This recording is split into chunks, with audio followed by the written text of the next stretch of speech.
Lil Kesh, aka I know well. Listen, I said I'm lyrically mad, lyrically a psycho, lyrically a lie in you. I bleach you like hypo. Lyrically most scary gun. I put them in agro. They batishing of find your way. They ba ferry Rambo. Lyrically I pause their head. Lyrics don't pull trigger. Lyrically I make them more. Biology don't finger. Lyrically I big die.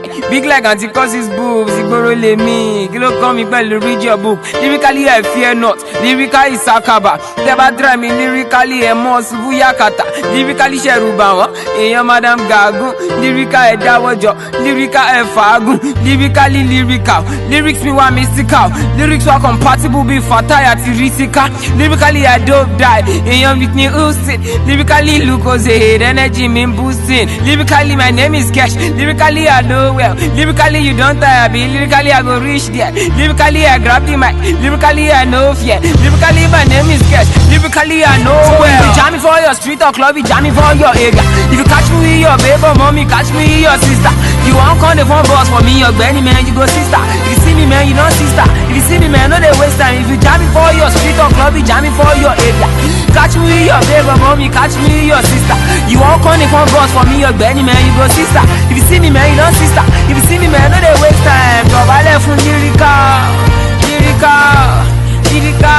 yeah, ba.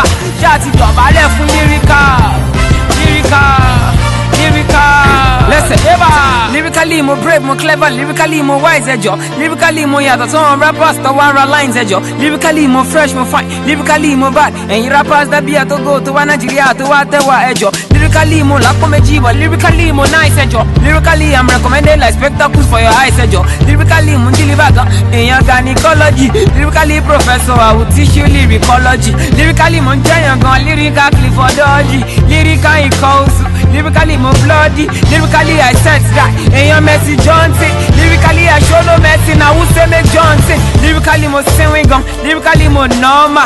She do came out second care, just alone normal. Lyrically mo best okay, nobody can be silent. Lyrically my bars are too hot, or Benny Bessie. So if you jam me for your street or club, you jam me for your area. If you catch me with your baby mommy, catch me with your sister. You won't call the phone boss for me, your Benny man, you go sister. If you see me man, you know sister. If you see me man, no they waste time. If you jam me for your street or club, you jam me for your area. Catch me with your baby mommy, catch me with your sister.